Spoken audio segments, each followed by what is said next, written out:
आंदोलन शुरू होने के बाद से तमाम राजनीतिक पार्टियों का, सामाजिक संगठनों का हमें समर्थन मिल रहा है। हमने पहले दिन से अपील की है कि आप किसी भी पॉलिटिकल पार्टी से हो, किसी भी आइडियोलॉजी से हो, जंतर मंतर पर पहुंचिए अगर आप इस देश के युवाओं के साथ खड़े हैं तो। इस देश का युवा सड़कों पर है और जितने भी लोग किसी भी राजनीतिक पार्टी से अगर हमारा समर्थन कर रहे हैं तो हम उनका शुक्रिया अदा करते हैं। सोनम जी का ये हाल देख के मेरी आंखों में आंसू आ रहे हैं। वो व्यक्ति जिसने शिक्षा में एक क्रांति की शुरुआत करी, जिसको पूरे देश ने देखा,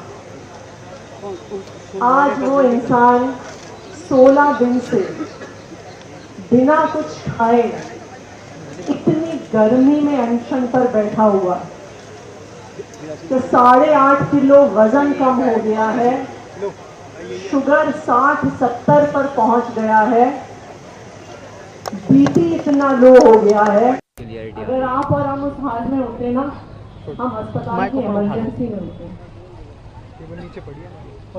सोनम वांगचुक जी को नीट का एग्जाम नहीं देना, सोनम वांगचुक जी को एसएससी का एग्जाम नहीं देना, सोनम वांगचुक जी को टीईटी का एग्जाम नहीं देना। वो अपने लिए नहीं लड़ रहे हैं, वो इस देश के युवाओं के लिए लड़ रहे हैं, वो आपके लिए लड़ रहे हैं। उन्होंने आज अपनी जान की बाजी लगा दी है, लेकिन ये ऐसी गूंगी बहरी पत्थर दिल सरकार है कि उन्हें सोनम जी का ये हाल नहीं दिख रहा। ये ऐसी गूंगी बहरी सरकार है कि उन्हें उन बच्चों की चेहरे नहीं दिख रहे हैं जिन्होंने नीट के पेपर लीक के बाद आत्महत्या कर ली। ये ऐसी गूंगी बहरी सरकार है जिसे कोई फर्क नहीं पड़ता कि लाखों बच्चे अपने परिवार की जमा पूंजी लगाकर कोचिंग करते हैं नीट के एग्जाम के लिए, जेईई के एग्जाम के लिए, यूपीएससी के एग्जाम के लिए, एसएससी और टीईटी के एग्जाम के लिए, अपने घर वालों से दूर रहते हैं, किसी बड़े शहर में जाके एक कमरा लेके स्टोव पे खाना बना के सालों खा देते हैं। और उस मेहनत के बाद जब कुछ चंद पैसे के लिए ये लोग वो पेपर लीक कर देते हैं तो उन बच्चों पर क्या बीतती है, उन परिवारों पर क्या बीतती है, ये इस पत्थर दिल सरकार को दिखता नहीं है। आज आम आदमी पार्टी के सारे हमारे साथी और मैं यहां पर सोनम जी और सीजेपी के इस प्रोटेस्ट का समर्थन करने के लिए आए हैं और इन सब युवाओं को, सोनम जी को भी हम युवा ही मानते हैं, इन सब युवाओं के जज्बे को, आप सबके जज्बे को सलाम करने आए हैं कि जहां पर इस उम्र के लोग, अक्सर हम युवाओं के बारे में सोचते हैं कि सिर्फ नया फोन, नई गाड़ी, नई मोटरसाइकिल के लिए जिस उम्र पे लोग सोच रहे होते हैं, वहां पर आप सबने हिम्मत की है बीजेपी सरकार, मोदी सरकार, इस अत्याचारी तानाशाही सरकार के खिलाफ आवाज उठाने के लिए, उस सबके लिए आप सबके जज्बे को सलाम। देखिए, ये लड़ाई लंबी है और इस लड़ाई के लिए अपनी हिम्मत बनाकर रखनी होगी, लेकिन इतिहास गवाह है,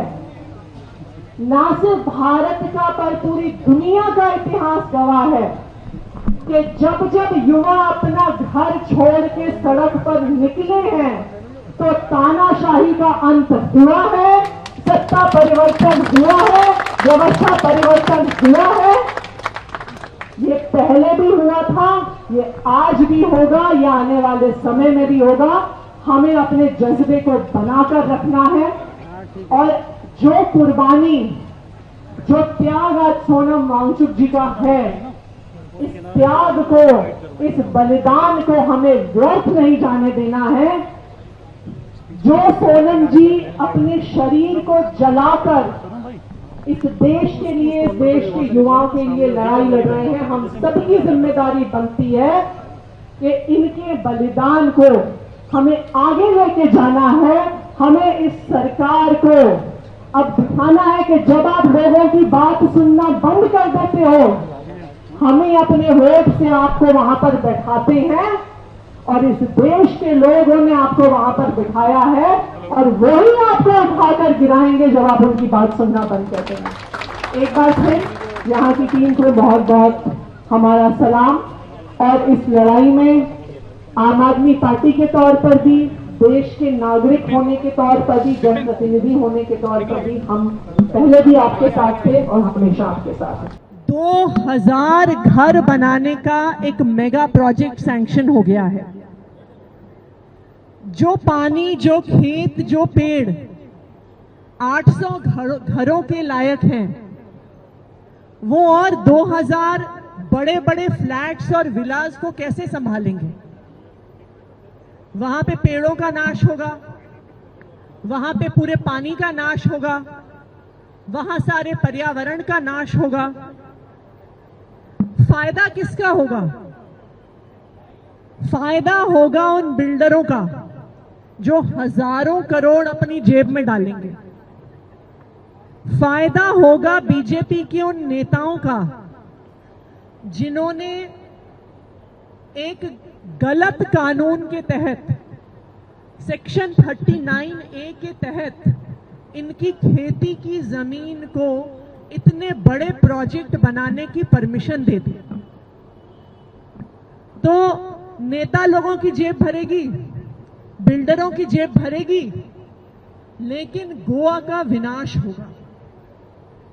और इसी के विरोध में कारापुर के हमारे भाई बहन 100 दिन से प्रोटेस्ट कर रहे हैं।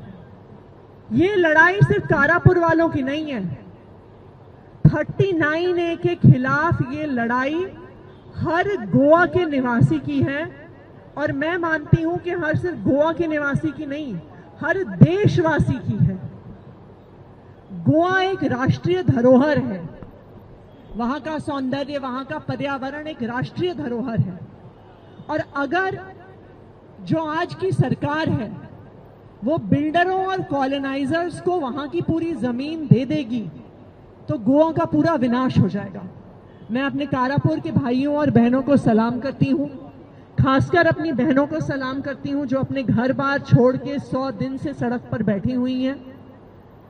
और आम आदमी पार्टी गोवा में भी आम आदमी पार्टी पूरे देश भर से कारापुर के साथियों के इन संघर्ष के साथ है। और जैसा अरविंद केजरीवाल जी ने हमारा कारापुर के भाइयों और बहनों को वादा किया था कि इस बार गोवा में सरकार बदलिए, गोवा से इस बिल्डरों और कॉलोनाइजर्स की सरकार को हटाइए। आम आदमी पार्टी की सरकार गोवा में आती है तो सरकार बनने के महीने भर के अंदर 39A को वापस लिया जाएगा और 39A के तहत दी गई हर परमिशन को कैंसिल किया जाएगा, सिर्फ कारापुर में नहीं, पूरे गोवा में। इस संघर्ष में हम आपके साथ हैं और इस ये लड़ाई जब तक चलेगी आम आदमी पार्टी के सब सिपाही आपके साथ हैं।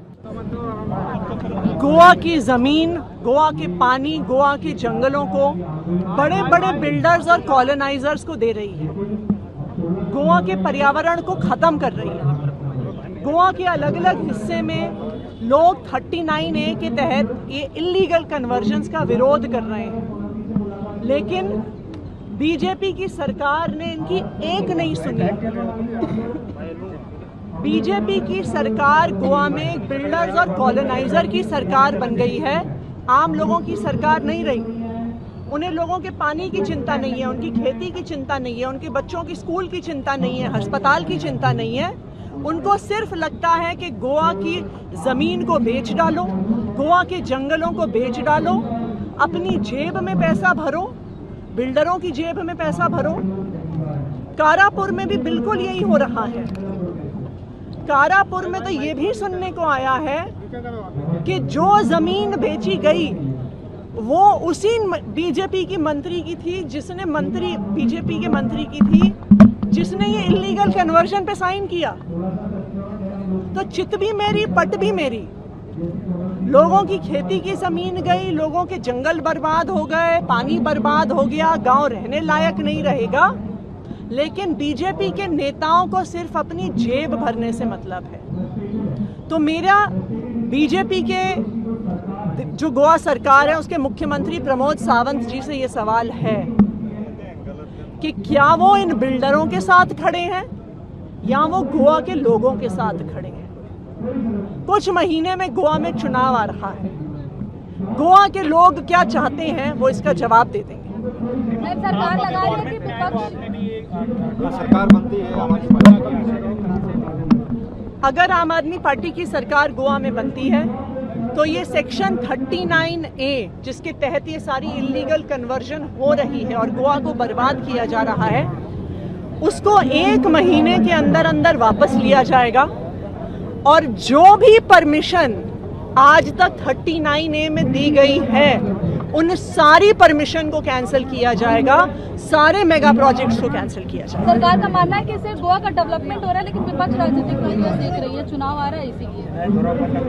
बिल्कुल गोवा का विकास हो रहा है, गोवा का पानी बर्बाद होने से गोवा का विकास हो रहा है, गोवा की खेती बर्बाद होने से गोवा का विकास हो रहा है, गोवा के जंगल बर्बाद होने से गोवा का विकास हो रहा है, गोवा की आम लोगों की जिंदगी बर्बाद होने से गोवा का विकास हो रहा है। बिल्कुल विकास हो रहा है।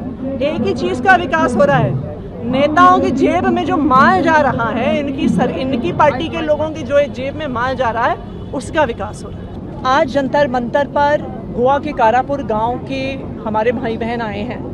वो अपने गांव में बन रहे एक मेगा हाउसिंग प्रोजेक्ट का विरोध कर रहे हैं। कारापुर एक छोटा सा गांव है जहां पे जंगल हैं, तालाब हैं, खेत हैं, 800 परिवार रहते हैं। वहां पर गोवा की बीजेपी की सरकार ने एक 2000 फ्लैट्स के मेगा प्रोजेक्ट के परमिशन दी। क्या होगा इन लोगों के खेतों का, क्या होगा इन लोगों के घरों का, क्या होगा इन लोगों की जमीन का। गोवा के लोग, कारापुर के लोग इस प्रोजेक्ट का विरोध कर रहे हैं। तो अगर वहां की जनता विरोध कर रही है तो बीजेपी की सरकार की ऐसी क्या मजबूरी है कि वो इनकी बात नहीं सुन रही। ऐसी क्या मजबूरी है कि इन लोगों को 100 दिन से अपने घरों के बाहर बैठना पड़ रहा है या जंतर मंतर आना पड़ रहा है, लेकिन बीजेपी की सरकार के कान पे जूं नहीं रेंग रही। क्या बीजेपी की सरकार और इस बिल्डर में कोई सांठगांठ है क्या कि लोगों के विरोध के बावजूद भी महिलाएं 100 दिन से अपना घर छोड़ के बैठी हुई हैं, लेकिन क्यों बीजेपी की सरकार इनकी बात नहीं सुन रही है, एक बहुत बड़ा सवाल है। आज सोनम वांगचुक जी का हाल देख के मेरी आंखों में आंसू आ गए। वो सोनम वांगचुक जी जिनकी शिक्षा क्रांति को 3 इडियट्स में पूरे देश ने देखा, वो सोनम वांगचुक जी जो लद्दाख के हक की लड़ाई लड़ते आए हैं, आज 16 दिन से अनशन पर बैठे हुए हैं। उनका वज़न 8 किलो कम हो गया है, उनका शुगर लेवल 60-70 पर पहुंच गया है, उनका बीपी इतना लो हो गया है। एक आम इंसान का ये हाल होता तो वो किसी अस्पताल की इमरजेंसी में होता। सोनम वांगचुक भी आज किसी एयर कंडीशनड हॉस्पिटल में ड्रिप चढ़वा के बैठे हुए हो सकते थे, लेकिन वो इस गर्मी में अपने लिए नहीं, इस देश के लिए, इस देश के युवाओं के लिए लड़ रहे हैं। वो अपना शरीर जला रहे हैं इस उम्मीद में, उनको लगता है कि उनका शरीर खत्म हो जाए फर्क नहीं पड़ता, लेकिन इस निर्दयी तानाशाही सरकार की रूह तो जागे, वो देखे तो सही कि वो युवाओं के साथ क्या कर रहे हैं। जो लाखों युवा नीट का एग्ज़ाम, टेट का एग्ज़ाम, एसएससी का एग्ज़ाम, यूपीएससी का एग्ज़ाम देते हैं, अपने पूरे घर परिवार की जमा पूंजी लगा देते हैं कोचिंग करने में, अपने घर बार छोड़ के किसी बड़े शहर में एक कमरे में रहते हैं, स्टोव पे खाना बनाते हैं, इतनी मुश्किलों का सामना करते हैं क्योंकि उनको लगता है कि ईमानदारी से एग्ज़ाम हुआ तो उनको एक अच्छा भविष्य मिलेगा।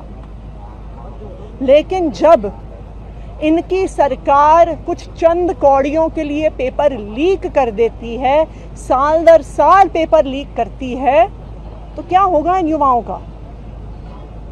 मैं सोनम वांगचुक जी को और पूरे सीजेपी की टीम को सलाम करती हूँ कि उन्होंने देश की युवाओं की इस लड़ाई को इस जज्बे से लड़ा है।